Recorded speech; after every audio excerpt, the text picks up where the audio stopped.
ఢిల్లీ ఎన్నికలు ఎవరికి గుణపాఠం చెప్పినట్టు? అసలు ఫస్ట్ ఆఫ్ ఆల్ ఈ తీర్పుని ఎలా చూస్తారు మీరు?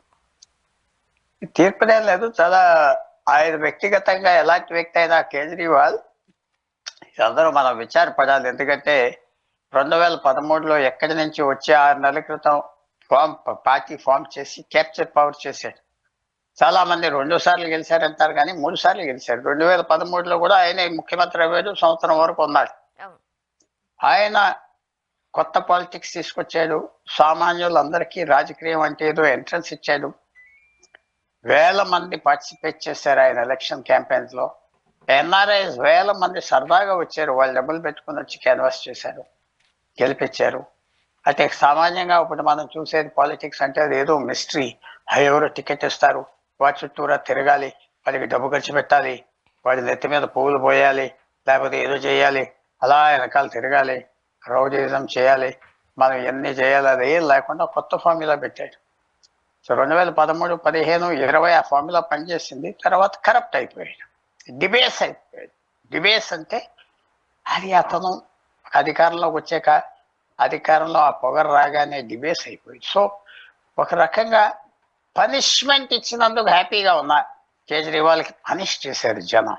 అంటే ఇప్పుడు ఏదైతే అరవింద్ కేజ్రీవాల్ గారి పైన కేసులు ఉన్నాయో, అవినీతి రహిత పాలన అందించడమే ధ్యేయంగా ఆమ్ ఆద్మీ పార్టీ పుట్టింది. ఇప్పుడు అదే అవినీతి ఆరోపణల్లో మాజీ ముఖ్యమంత్రి అరవింద్ కేజ్రీవాల్ గారు జైలుకి వెళ్ళిన పరిస్థితి కూడా మనం చూసాం. అంటే ఢిల్లీ ప్రజలు అరవింద్ గారు తప్పు చేశారు, ఈ స్కామ్స్ చేశారు అని భావించినట్లేనా? దానికి గుణపాఠంగానే ఈ తీర్పుగా మనం చూడాలా? అది కాదు కాదు, ఎన్నో ఈవెంట్స్ కలిపి జరిగింది ఇది. అది ఒకటే కాదు, మిగతా అన్ని సరిగా చేసుంటే అతనికి బెనిఫిట్ ఆఫ్ డౌట్ ఇచ్చేది, వేరే ఇదేం లేదని. మిగతా సరి చేయకపోవటం వల్ల అది కూడా ఒక ఆయన గొయ్య తోకున్నాడు. ఇంకా గొయ్య, అది ఇంకా లోతుగా తోకున్నాడు. అది ఒక్కటే.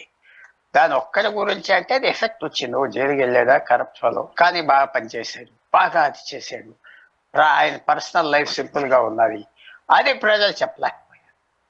సో అది ఒకటి పాయింట్, పెద్ద పాయింట్ అవ్వచ్చు, కానీ మిగతా పాయింట్స్ కూడా ఉన్నాయి. ఆయన లిక్కర్ స్కామ్ చేయకపోతే గెలుతుందా అంటే ఇప్పుడు బట్టి ఇలాంటి బట్టి కనపడట్లేదు. ఏమైనా ఓడిపోదు ఆ లెక్కకి. లిక్కర్ స్కామ్ ఏం చేసిందంటే అది అట్మాస్ఫియర్ని పూర్తిగా పాయిజన్ చేసింది, ఆయనకి పని పెట్టింది, ఇంకో పని.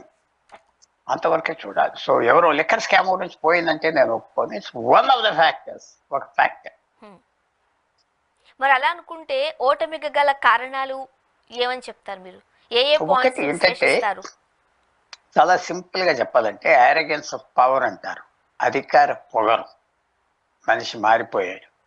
దూరంగా నుంచి నవీన్ పట్నాయక్ ఒక హంబుల్ మ్యాన్ గా ఉన్నాడు 25 సంవత్సరాలు.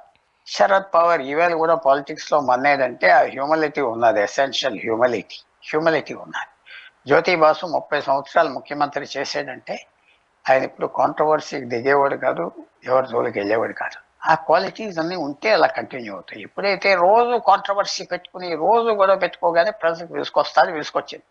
రెండోది పరిపాలన సరిగా అందజేయటం మానేశాడు. 2020 నుంచి 25 వరకు ఇక అది ఇచ్చాను కదా, ఇది ఇచ్చాను కదా చాలు అనుకున్నాడు. సో మూడోది లీడర్షిప్ కూడా పాస్ చేసుకున్నాడు. ఎవరైనా చదువుకున్నవాడు, అంబిషియస్ ఫెలో, ఎవరైనా కొంచెం కేపబుల్ పర్సన్ పక్కన ఉండనివ్వలేదు, అందరినీ పార్టీ నుంచి తరివేశాడు. 2013, 15 hundreds of PhDs, retired officers, వేల మంది ఆయన పార్టీ చేరారు. మళ్ళీ ఇప్పుడు వచ్చేటప్పటికి ఒక్కడు లేడు. 2013, 15 దీనికంటే ఏ ఒక్కర్లేదు. ఒకే ఒక సైన్, ఒకే సిగ్నేచర్. మీరు జ్ఞాపకం పెట్టుకోండి. మీరు గూగుల్ మీద వెళ్ళి 2013 అరవింద్ కేజ్రీవాల్, 2015 అరవింద్ కేజ్రీవాల్ చూస్తే ఆయన టోపీ, ఆయన చుట్టూరా 100 మంది టోపీలతో ఉంటారు. ఆమ్ ఆద్మీ పార్టీ ఇప్పుడు ఒక టోపీయే లేదే, ఆయనే పడేశాడు ఆ టోపీ ఆయనే పడేశాడు. అంటే మొత్తం వేషం మార్చేశాడు. అది సిగ్నల్ వెళ్ళిపోయింది. ఆ టోపీ వేసుకోవటానికి అప్పుడు అది టోపీ ఒక సిగ్నల్ వచ్చేసి నేను సింపుల్ మ్యాన్ ఇది. ఇప్పుడు వేసుకోవట్లేదు. చక్కటి హెయిర్ స్టైల్స్ అవి పెట్టుకొని తిరుగుతున్నారు. మంచి మంచి డిజైనర్ క్లోత్స్ కూడా, మంచి బట్టలు కూడా వేసుకుంటున్నారు. అప్పుడు డెలిబరేట్గా ఒక పేదవాడు, ఒక ఆటో రిక్షా డ్రైవర్ లాగా బట్టలు వేసుకునేవాడు. ఒక హీల్ ఫిట్టింగ్ స్వెటరు, ఒక మఫ్లరు, అలా తిరిగేవాడు. సో ప్రజలకు కూడా ఎదురు చూస్తారు.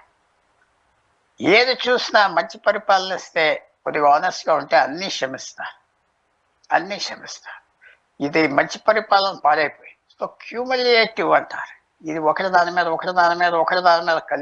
కలిపి ఆఖరికి అతను ఓటమికి అతనే డిజైన్ చేసుకున్నాడు. అతను రూయన్, ఇంకా మళ్ళీ పైకి వచ్చేది లేదు. అట్లా ఫ్యూచర్ చెప్తున్నారా మీరు జ్యోతిష్లా అది మీలాంటి వాళ్ళు అడిగితే నేను చెప్పలేను, కానీ బట్ ఆయన మళ్ళీ పైకి రావటం చాలా కష్టం.